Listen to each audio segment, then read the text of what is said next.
Hi, magandang araw sa iyo. It's a happy Sunday. It's Sunday morning.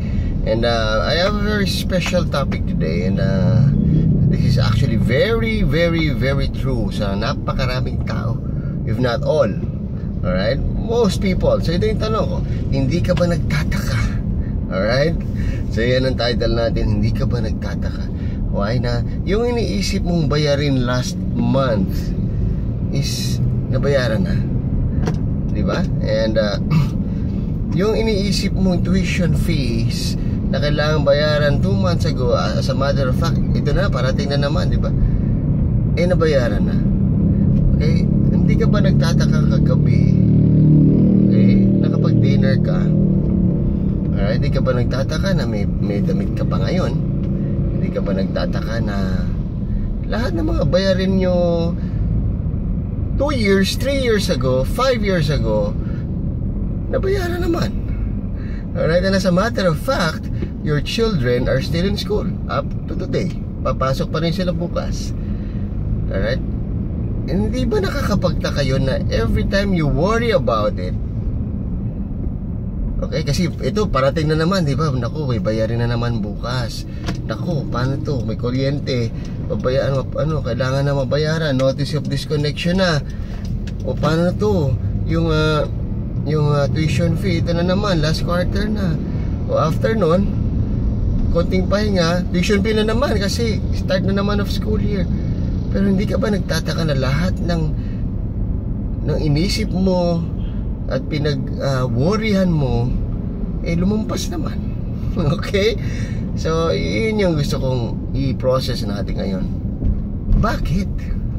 Alright? Bakit naman? Bakit lahat ng hinarap mo nun, na paano yung pagkain natin next week, saan ako kukuha ng pambayad ng kuryente, ng tubig, ng telepono, and we kept on praying, no? We kept on declaring na God is faithful, God will provide. Pero every day worried ka. Alright? So after mo magdasal, parang nakalimutan mo si God na narinig niya kaya ako. Alright? So ito lang tanong ko, bakit ba nakakalampas naman pala? Alright? So ngayon, this is the good news, because God is faithful. Okay? Sinabi naman niya He will provide. Okay, so since sinabi niya He will provide, do we really think that He is a liar? Okay, so I'm talking to Christians. I'm talking to people who believe that there is a God. Okay, if you do not believe that there is a God, then bypass mo na itong sinasabi ko. But if you're someone who believes that there is a God and who prays every day or very, very regularly, na Lord, tulungan mo ako, Lord, tulungan mo ako. You know the good news? Nakikinig siya and nangako na nga siya na He will provide everything we need. Yun lang, so isipin mo lang na, so ngayon worried ka na naman. Ngayon, mula kaninang pagkagising, kahapon bago matulog, iniisip mo yung bayarin next week. Okay, yung tuition fee next week, yung bayad sa renta next week, yung paano yung pagkain bukas. Pero hindi mo ba naiisip na kaya ka pa nakakapag-isip ngayon, kaya ka pa buhay kasi nakakain ka kagabi? Okay, kaya ngayon nagising ka ng maayos kasi meron ka pa ring bahay na tinulugan na wino-worry mo kung paano natin babayaran.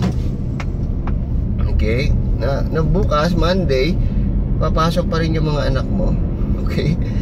Guys, ito lang gusto kong sabihin. Paano mo siya haharapin? Alright, all those living expenses, all those issues in life, alam mo, lalampasan lahat yan eh. Kaya yun ang palagi kong iniisip eh, yung mga anak ko, anong level na ngayon? Nag-start na sa nursery. From nursery up to high school, every tuition fee, iniisip mo na lang yung salitang paano, saan, naku, paano na to? Ito yun.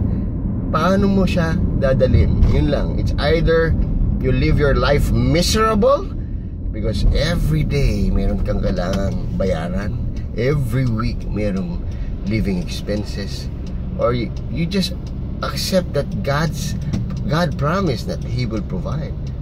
So, you will live your life joyful. Masaya ka. Kasi naniniwala akong God will provide. Okay, it doesn't mean that God will provide as hindi ka gagalaw. God will provide, dito lang ako. No. You still do the things that you need to do. You work, you find ways, you use your brain to be creative. Ano ba yung kailangan kong ibenta? Saan ako pupunta? Ano yung trabaho gagawin ko? Yes, we do that because work is a blessing. Business is a blessing.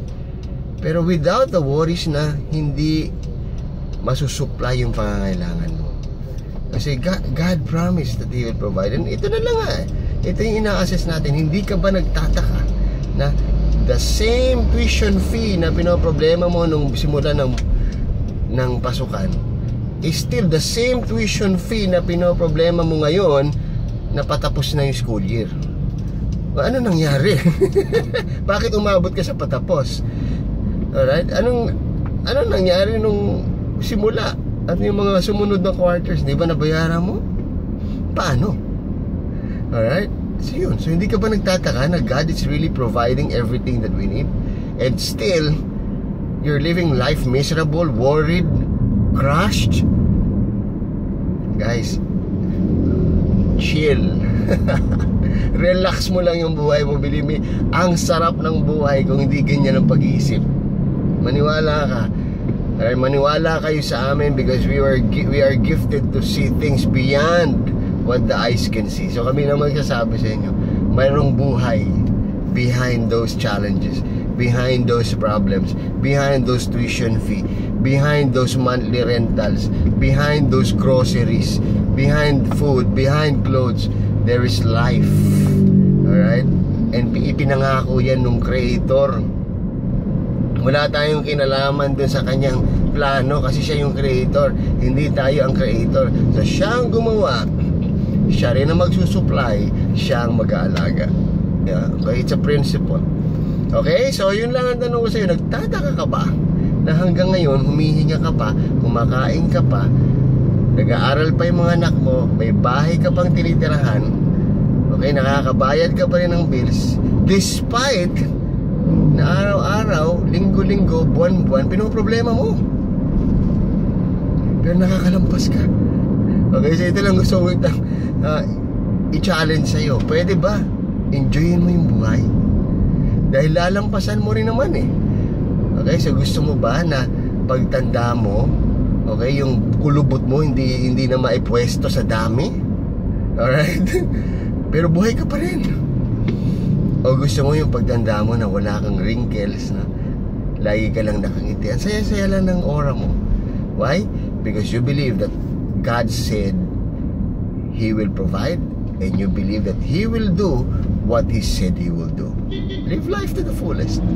Alright, so I hope I made sense, no? And it's a Sunday. It's our time to go back to God. Okay, make sure you are part of a spiritual family that helps each other grow spiritually. Okay, kung wala kayong spiritual family, you can message me. I can guide you. I can recommend you some very good spiritual families here in the Philippines, where I also belong. Talaga nagtutulungan. Okay, so maraming salamat po. Again, si Kiko Javier to for Street Wisdom. We're here in the streets of Cebu. I'm actually going to Karkar to pick up a best friend. Okay, dahil kailangan kami magkita ngayon. Tinutulungan namin siya sa mga movements niya. Alright, so maraming salamat po and happy Sunday. God bless you.